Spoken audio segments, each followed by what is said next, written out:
Good morning students. Previous class के अंदर हम लोगों ने हमारी बुक जो है राजनीतिक सिद्धांत, उसका चैप्टर नंबर फर्स्ट राजनीतिक सिद्धांत एक परिचय स्टार्ट कर दिया था, जिसमें मैंने आपको बताया था कि मनुष्य की दो विशेषताएं होती हैं जो कि उसे अन्य प्राणियों से पृथक करती हैं। वो है उसका विवेक और बुद्धि और उसकी भाषा। आज हम इसी क्रम में आगे राजनीति क्या है इसका अध्ययन करेंगे। देखिए, राजनीति को एक कुछ शब्दों में बांधना संभव नहीं है। हर विचारक, हर विचारधारा राजनीति को अपने अपने तरीके से देखती है, अलग अलग नज़रिए से देखती है। राजनीतिक पदाधिकारी, राजनेता, चुनाव लड़ने वाले जो उम्मीदवार हैं, वो इसको जनता की सेवा मानते हैं। मतलब राजनीति में वही व्यक्ति आएगा जो राजनेताओं की जो सोच होती है, या चुनाव लड़ने वाले जो उम्मीदवार होते हैं, या कोई भी पदाधिकारी जो होता है, उसकी सोच के अनुसार राजनीति एक जन सेवा है। मतलब उसका उद्देश्य क्या है? जनता की सेवा करना है। जो व्यक्ति ये सोचता है कि मुझे जन सेवा करनी है, तो वो व्यक्ति कहाँ आ जाता है? राजनीति के अंदर आ जाता है। ठीक है, ये तो हुआ इसका पॉजिटिव एक पक्ष। कई लोग जो हैं वो राजनीति को क्या मानते हैं कि राजनेता जो भी कार्य करते हैं उसके साथ पे वो राजनीति को जोड़ देते हैं। जैसे अगर कोई नेता दल बदल कर रहा है, या कोई झूठे वादे कर रहा है, या कोई अपने स्वार्थों को पूरा कर रहा है, तो कहने का तात्पर्य ये है कि कई बार राजनीति जो है उसको घोटालों से भी जोड़ा जाता है। मतलब अगर राजनेता कोई घोटाला कर रहे हैं, कोई दल बदल झूठे वादे कर रहे हैं, तो कहते हैं कि ये राजनीति कर रहा है। तो कई बार लोग जो हैं वो राजनीति को किससे जोड़ते हैं? राजनेता जो कार्य करते हैं उससे जोड़ते हैं।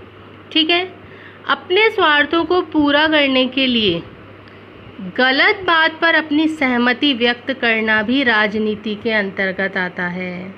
कई बार आप देखते हो किसी संस्था के अंतर्गत कोई भी जो कार्य करने वाले लोग हैं, तो उनका जो भी हेड है वो जो भी बात कहता है, तो जो भी लोग होते हैं वो अगर कई बार गलत बात भी होती है उस पर भी हाँ कर देते हैं। तो इसका मतलब क्या है? वो व्यक्ति क्या कर रहे हैं? राजनीति कर रहे हैं।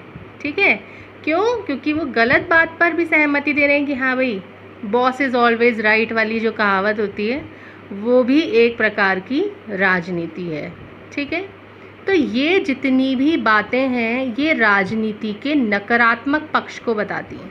मतलब ज़्यादातर चीज़ों में क्या है? नकारात्मक चीज़ें ही दृष्टिगोचर हो रही हैं कि भाई घोटालों से जोड़ रहे हैं, स्वार्थों से जोड़ रहे हैं, या फिर कह रहे हैं कि जो बॉस इज़ ऑलवेज राइट वाली जो कहावत है उसको राजनीति से जोड़ा जा रहा है। तो यहाँ पर जितनी भी बातें हैं वो राजनीति के नेगेटिव पक्ष को बताती हैं, उसके नकारात्मक पक्ष को बताती हैं, क्योंकि सामान्यतः ऐसा माना भी जाता है कि राजनीति जो है वो स्वार्थों को पूरा करने का साधन है। मतलब अगर अपने कोई भी स्वार्थ जो है उनको पूरा करना है तो आप राजनीति में आ जाओ, ऐसा माना जाता है। और ये मानते हैं कि राजनीतिज्ञ जो है वो एक बार अगर कोई पोस्ट प्राप्त कर लेते हैं तो जनता की सेवा उनका उद्देश्य नहीं रह जाता है, बल्कि वो केवल अपने स्वार्थों को पूरा करना चाहते हैं। लेकिन अगर अपन सच्चाई भी देखें, या इसके दूसरे पहलू पर अगर अपन विचार करें, तो राजनीति का एक सकारात्मक पक्ष भी है। ठीक है, जिसको हम निम्नलिखित बिंदुओं के आधार पर समझ सकते हैं। कैसे? देखो, फर्स्ट पॉइंट, किसी भी समाज के अस्तित्व के लिए राजनीतिक संगठनों की आवश्यकता होती है। आज समाज क्या है? समाज जो है वो व्यक्तियों से मिलकर के बनता है, और व्यक्ति जो है उनकी राजनीति में भागीदारी होनी आवश्यक है। अगर कोई राजनीतिक संगठन होगा ही नहीं तो कई बार ये हो सकता है कि समाज का अस्तित्व ही नहीं बना रहे, क्योंकि राजनीतिक संगठन ही व्यक्ति जो है उसको अधिकार देते हैं, उनके कर्तव्यों का निर्धारण करते हैं, पूरी व्यवस्था करते हैं, सरकार क्या होगी, कैसे बनेगी। तो एक समाज जो है वो पूरी तरह से एक राजनीतिक संगठनों पर निर्भर करता है। तो सबसे फर्स्ट आवश्यकता क्या है कि समाज के अस्तित्व के लिए राजनीतिक संगठन आवश्यक होते हैं। ठीक है। दूसरी चीज़, समाज का महत्व तब बना रहता है जब मनुष्य जो है उसकी आवश्यकताएं और इच्छाएं जो हैं उनको वो पूरी करता हो। अगर समाज के अंदर नागरिकों की इच्छाएं और आवश्यकताएं पूरी नहीं होंगी तो वो समाज जो है वो अधिक समय तक जीवित नहीं रह सकता। तो कहने का तात्पर्य ये है कि मनुष्य की जो भी आवश्यकताएं हैं, जो भी इच्छाएं हैं, वो किसके द्वारा पूरी होती हैं? वो राजनीतिक संस्थाओं के द्वारा ही पूरी होती हैं। इसलिए भी हमें राजनीतिक संगठन या राजनीतिक संस्थाओं की आवश्यकता होती है। ठीक है।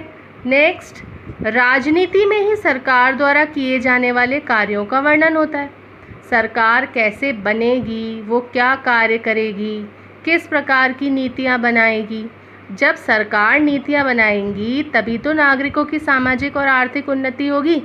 देखो, सरकार के द्वारा समय समय पर अनेक योजनाओं का संचालन किया जाता है, अनेक नीतियां बनाई जाती हैं जिससे कि नागरिक जो है वो अपनी सामाजिक और राजनीतिक उन्नति कर सकें।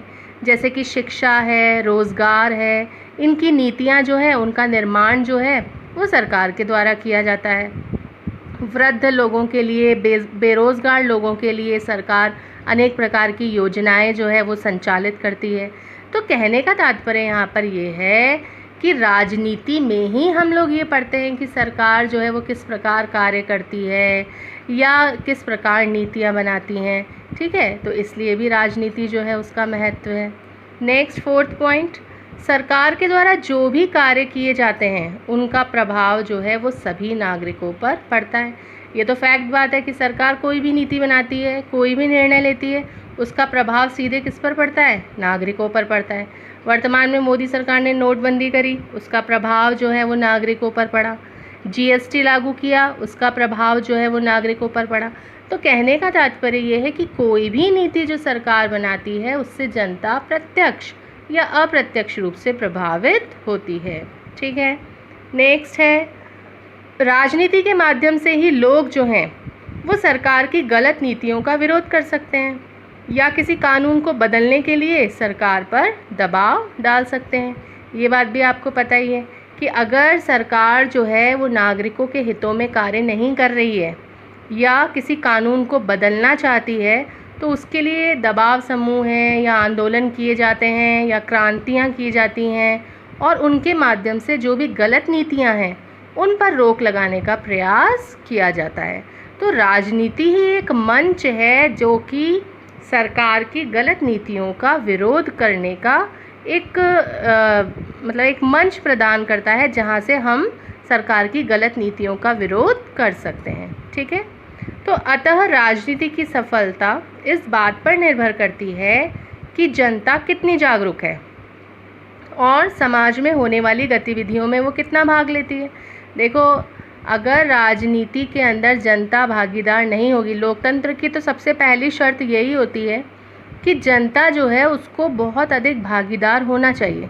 अगर जनता आज शासन के कार्यों में भाग नहीं लेगी, वो जागरूक नहीं होगी, बिल्कुल उदासीन होगी, तो सरकार कोई भी नीति बना ले, अगर वो गलत नीति भी बनाएगी तो भी जनता उसको अपोज नहीं करेगी, उसका विरोध नहीं करेगी।